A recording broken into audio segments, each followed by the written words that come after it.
வாங்கிட்டு போய் பாவக்காய் பறிச்சிட்டுலாம்.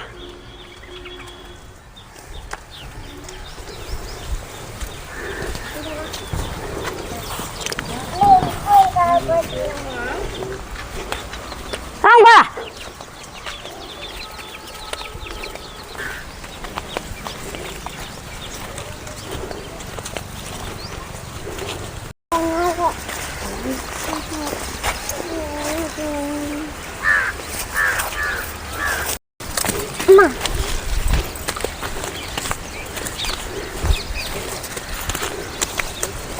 இந்த பனைமரம் பாரு எப்படி சாரி சாரியாக இருக்குது.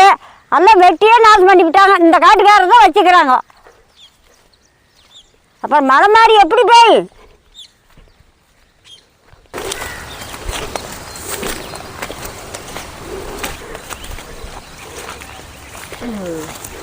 இந்த தொய்னக்கறி பொறிச்சு போய் கடைஞ்சா அவ்வளோ அருமையாக இருக்குது.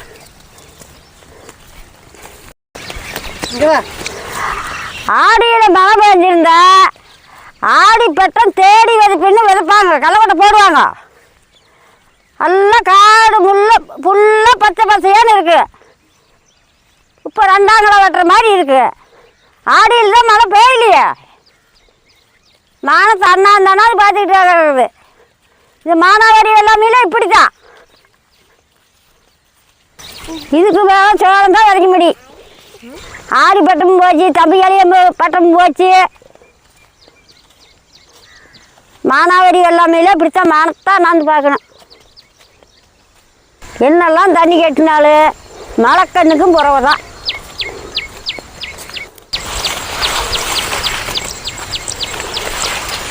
இதுதான் சனப்பை. காட்டுக்கு எருவுக்கு விதைச்சி விடுவாங்க. மறுபடியும் அப்படியே போட்டு ஓட்டுனா நல்லா வெள்ளாமை வரும். எருவுக்கு பதிலாக இந்த சனப்பை 4 எட்டுக்கு பூ பூத்துக்கு.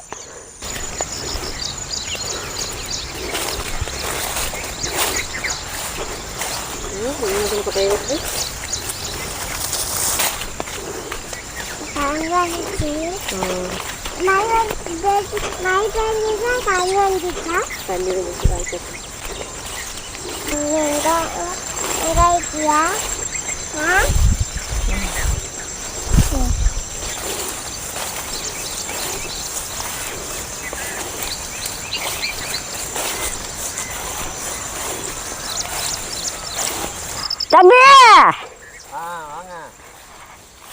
பாவக்காய் கொடுங்க.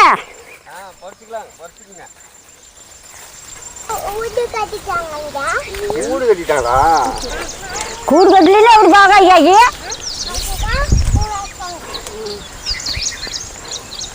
பாவக்காய் தோட்டத்துக்கு வந்தாச்சு. பாவக்காய் தோட்டம் பிடிச்சா இருக்கு. காய் பறிச்சுக்கலாம். விதைய ஊனி இப்படி பந்தல் போட்டு விட்டா மேலே போய் இந்த மாதிரி காய் காய்க்கு.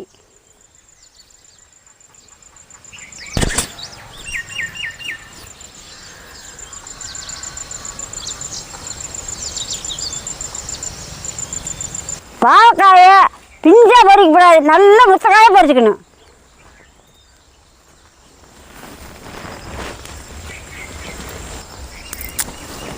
பொறிப்பாப்பா வேடிக்கை பார்க்குற சரியாயா?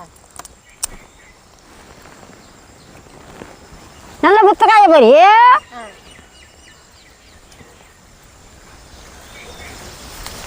போதுமில்லையா? இன்னும் வேணுமா?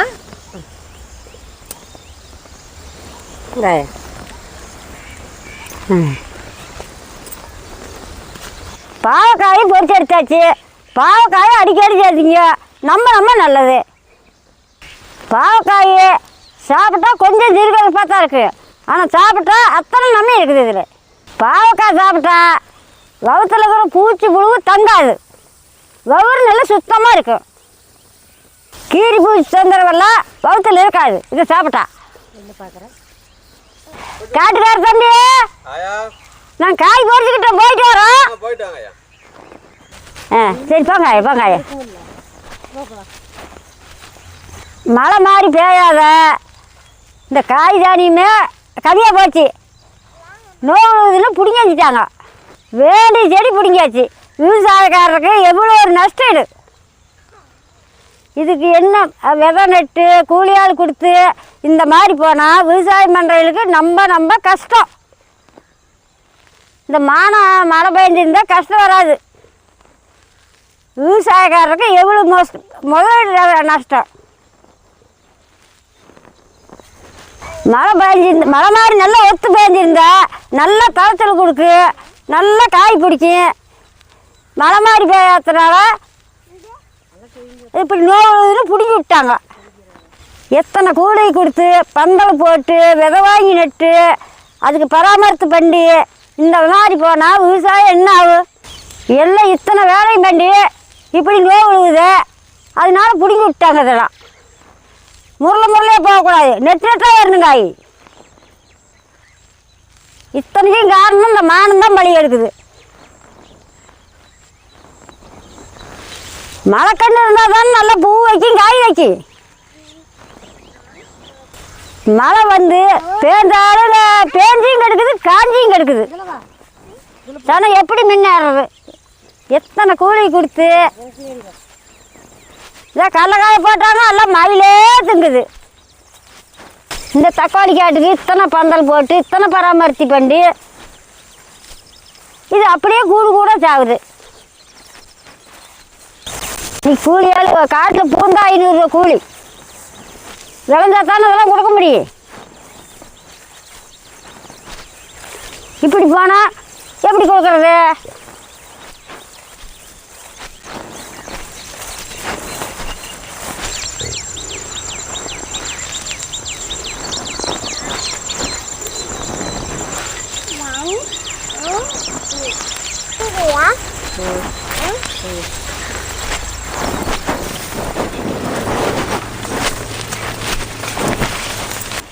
ஐயோ அப்பா,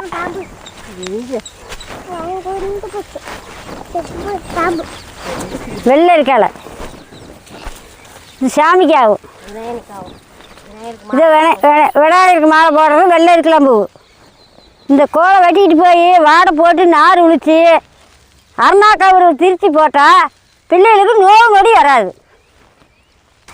இன்னி வரைக்கும் நாங்கள் இது மாதிரி கட்டிக்கிட்டு தான் இருக்கிறோம்.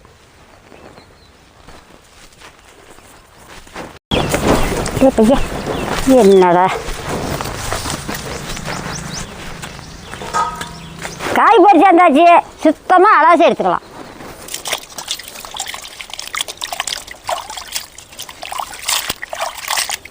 பாவக்காயை அரிஞ்சு எடுத்துக்கலாம். வட்டமாகவும் அரியல, பொடியாகவும் அரியல. நான் பொடியாகவே அரிஞ்சிக்கிறேன்.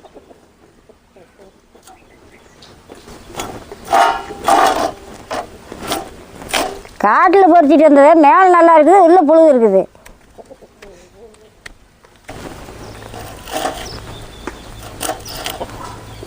இப்படி பொடியாக அரிஞ்சிக்கலாம்.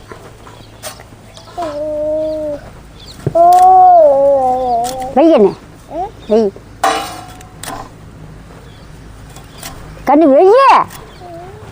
அட அது சூர்த்தரமில்ல.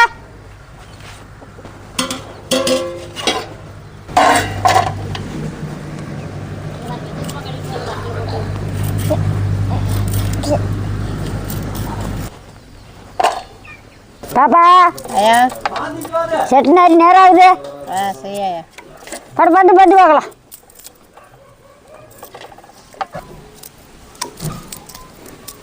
அடுப்பு பற்ற வச்சாச்சு, சட்டி அடுப்பான வச்சுக்கலாம். சட்டி நல்லா காஞ்சிக்கிடுச்சு. கடலை எண்ணெய் 4 ஸ்பூன், 2 துண்டு இஞ்சி, 25 பல்லு பூண்டு. நெய் கொடுக்குண்ணே. சரிண்ணா.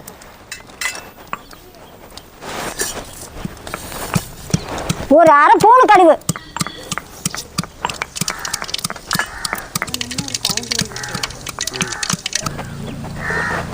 இடிச்சு வச்சா இஞ்சி பூண்டு போட்டுக்கலாம்.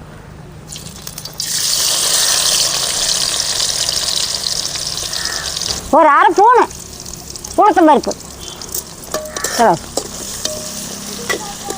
அரிஞ்சு வச்ச சின்ன வெங்காயம் 1 கப்பு, கட்டந்தலை எடுத்தா. அரிஞ்சு வச்ச பச்சை மிளகாய் 4,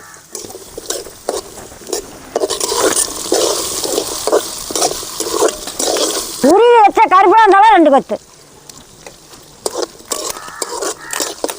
வெங்காயமும் பச்சை மிளகாயும் நல்லா வணங்க வேணும். ஒரு கொஞ்சமாக பெருங்காயத்தூள்.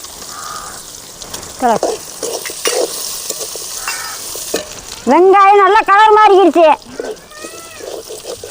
இந்த அளவுக்கு வணங்கின மறுபடி அரிஞ்சு வச்ச தக்காளி பழம் 3. நல்லா தக்காளி பழம் வணங்கணும்.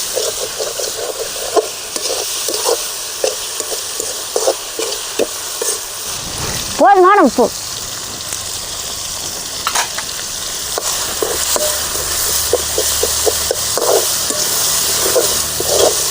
தண்ணி கொஞ்சம்.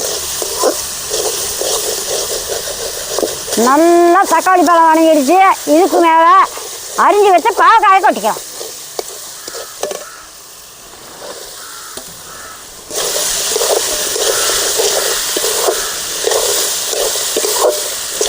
பாவக்காயை போட்டு நல்லா வணக்கணும். பாவக்காயை போட்டு அடி பிடிக்குது. ஒரு ஸ்பூன் எண்ணெய் ஊற்றிக்கலாம்.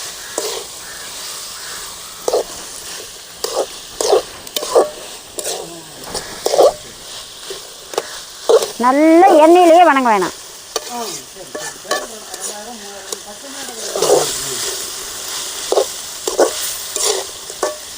பாவக்காய் அரை பாகம் வந்துக்கிடுச்சு. இதான் மஞ்சள் போடுறேன். அரை பூணும். ஒரு பூணு கொத்தமல்லி தூள்.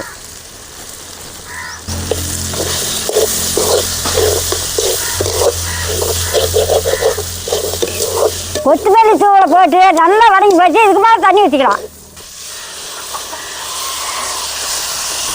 போதும் தண்ணி. புளி தண்ணி ஊற்ற வேணும். ஒரு அரை எலுமிச்சம் சேர்த்து புளி சுத்தம் பண்ணி அப்புறம் கரைச்சிக்கலாம். தண்ணி ஊற்று.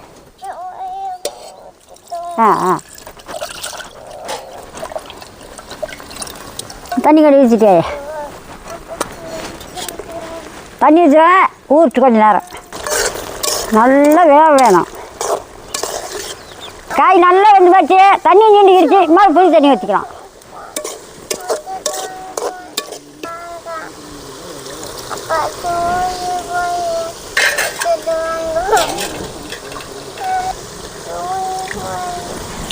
போதும். புளி தண்ணி நல்லா சுண்டுட்டு புளி தண்ணி ஊற்றி நல்லா தண்ணி சுண்டிக்கிடுச்சு.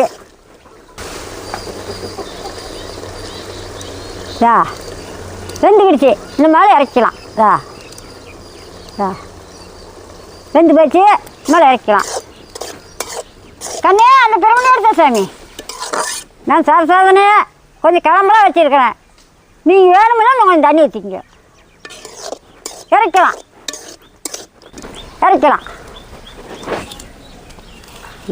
பாவக்காய் குழம்பு ரெடி. வாங்க சாப்பிட்லாம். பெரியாள் வேலைக்கு போயிட்டா. பாப்பாடு ஸ்கூலுக்கு போயிட்டா. இன்னைக்கு நான் தான் சாப்பிடணும். அவங்க பிறகு வந்து சாப்பிடுவாங்க. இப்போ வந்து நான் தான் சாப்பிட்றேன்.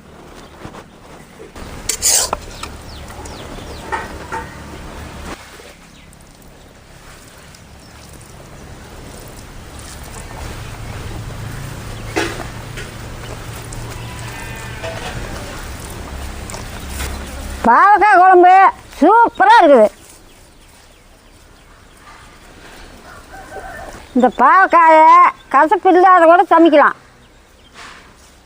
இந்த கொஞ்சம் கொஞ்சம் கசப்பு இருந்தால் தான் உடம்புக்கு நல்லது.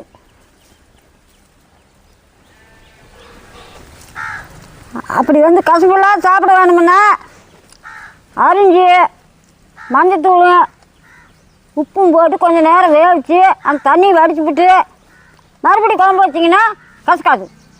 ஆனால் அது சத்தெல்லாம் போயிடும். இது நம்மளும் கசக்கலை.